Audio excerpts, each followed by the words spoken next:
Well, in just a few hours, the decade is going to come to a close. And what a decade for video games this was. Every decade is special for video games, but this one was especially special because I gained a disposable income. So pretty much I got to play a ton of video games, but only 10 of them can be in my top 10 video games of the decade. Those are the rules, right? Anyway, here they are.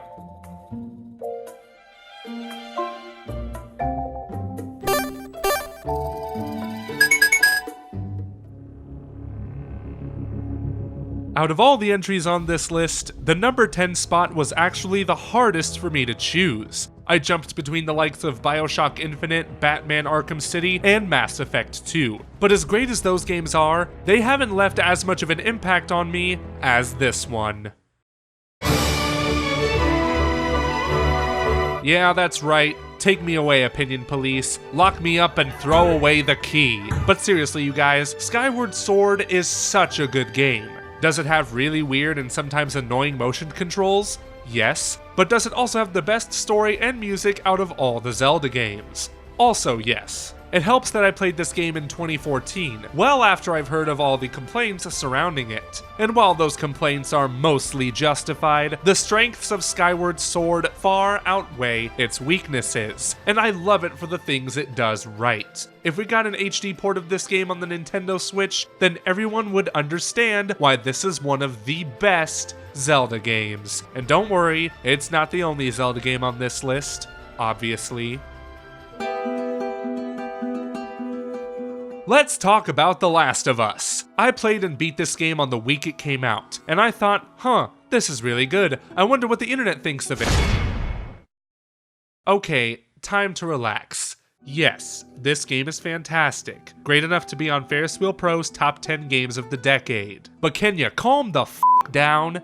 Gameplay-wise, The Last of Us is pretty standard, with crafting elements, third-person combat, and oh shit, it's a clicker, help! But I don't think it's a genre-defying masterpiece that belongs in the Smithsonian. And I know a lot of people will unironically disagree with me. Still, I played this game twice and am in the middle of my third playthrough in anticipation for the sequel, because this game succeeds the most in its presentation. Not just in its graphics, but in its writing, acting, atmosphere, and music. And this isn't a case of why didn't they just make this a movie instead of a game, because the gameplay is also good. Like I said, it isn't groundbreaking, but Naughty Dog knows how to craft experiences with gripping narratives that are also fun to play. Let's hope The Last of Us Part 2 lives up to this hype. Now you can't talk about great 3D Mario games of the 2010s without talking about Super Mario Galaxy 2. Yeah, Odyssey was great, but there was just something special about Galaxy 2. It's like Nintendo said, hey, why don't we take Super Mario Galaxy and just go all the way? The first Mario Galaxy feels relatively tame in comparison to 2, which showed absolutely no restraint in giving Mario the best abilities that complement the interstellar theme of the game. And because I'm a sucker for great music in video games, I have to say that this game's soundtrack is Koji Kondo unleashed. I already have the theme playing in my head as I type this, and not just because it's playing right now in the video. It was also amazing that we got a sequel to a 3D Mario game on the same console. Super Mario Galaxy 2 was one hell of a way to start the decade. There's a magic to it that I haven't seen in a Mario game since. The closest being Odyssey, but there were way too many moons in that game. Way too many.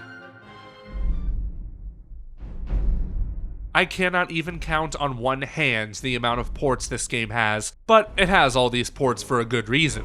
The Elder Scrolls V Skyrim might be considered overrated to some, but it's also legitimately great. I sunk in a ton of hours playing this game on my 360, and then a ton more hours on my Nintendo Switch because, you know, portability. I have yet to start a real PC run though, because the original version is unoptimized as hell, so I need to get the special edition, but it's like never on sale. But really, what is there to say about Skyrim that hasn't been said already? This massive open world RPG pretty much defined a decade of games because it was such a hit. Don't believe me? Look at all of the open world games that came out after Skyrim. Some of them didn't even need to be open world, while others should have been a long time ago. So thank you, Todd, for letting us go to the mountain we could see. Now don't f*** up Elder Scrolls 6. We're watching you. Respawn Entertainment was founded this decade, and since then they've put out 4 solid games. One of them so good that I consider it the 6th best game of the decade, and it's currently available on PlayStation Plus, so you better jump on that shit before it goes away. I'm talking about Titanfall 2, one of the most criminally overlooked games in the last 10 years. This game helped bring innovation to a genre that desperately needed it, both in terms of single player and multiplayer. But it came out between Battlefield 1 and Call of Duty, so no one played it. But it's getting new life thanks to Apex Legends, and of course being on PlayStation Plus. In Titanfall 2, you play as a pilot jumping between ground combat and mech combat. I shouldn't say ground combat though, because you'll be jumping around shooting all kinds of things in the air. And as fun as the multiplayer is, the single player levels are incredibly designed, and my only complaint was that the campaign wasn't longer. That and the story just wasn't that great, but the gameplay was more than enough to make up for it. So to conclude, I'm bringing back the hashtag from 2016. Buy Titanfall 2.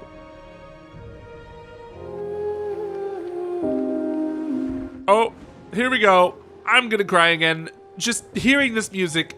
Man! Ori and the Blind Forest is an undisputed gem of a game. I believe that if everyone played it, the world would be a better place. Considering it's a Metroidvania, you know it already has my attention. But it's also a Metroidvania that will undoubtedly make you cry one way or another, whether it be the heart-wrenching story or the out-of-this-universe music.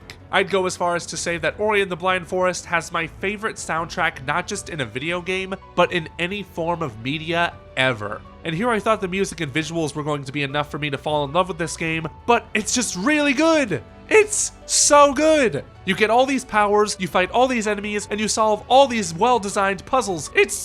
Oh my god! Okay, real talk though, this game is available not only on Xbox and PC, it just came out on the Switch last year. So do yourself a favor and buy this $20 game. It will change your life.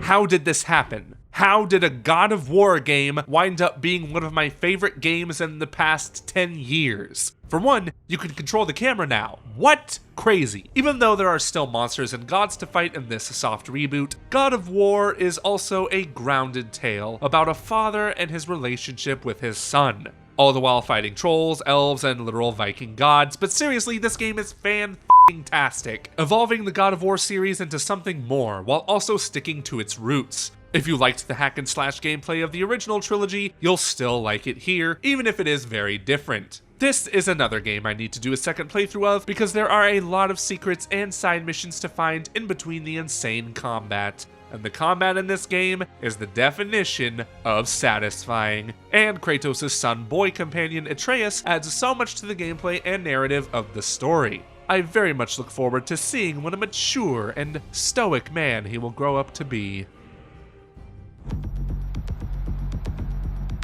Remember when I said Titanfall 2 was one of the games that helped bring innovation to a genre that desperately needed it? Well, notice how I said one of. Earlier that year, another gem came out, and it was a gem that people have been waiting for 12 years. Let's just say it was more than worth the wait.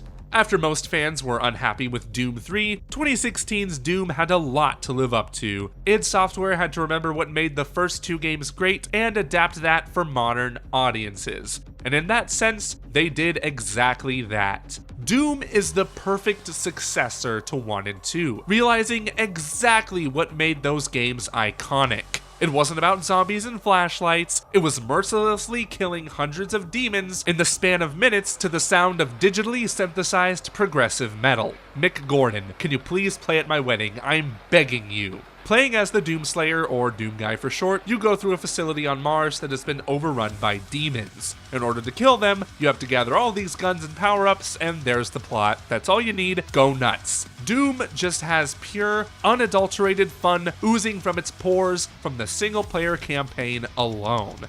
Yeah, there's a multiplayer mode, but I barely touched it because the single player was good enough for me. And if this game wasn't great enough, it looks like Doom Eternal is going to completely take a dump on it when it releases in March. Wish it was last month, but you know, video games.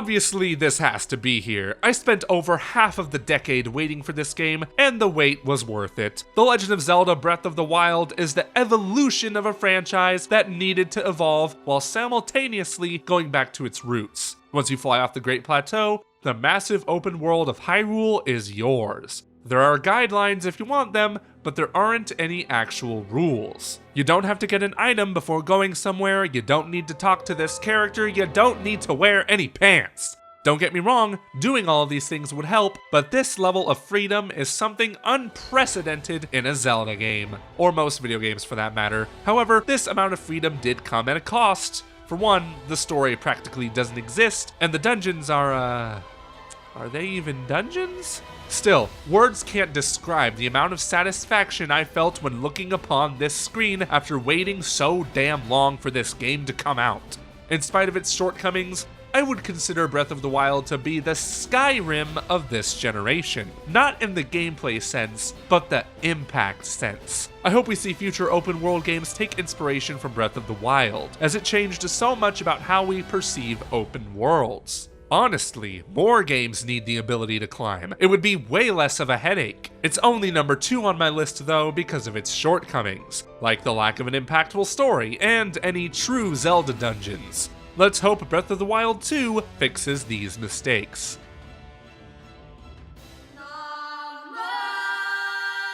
Toss a coin to your Witcher, boys. God damn! The Witcher 3 Wild Hunt is undoubtedly, irrefutably, positively the best game of the decade.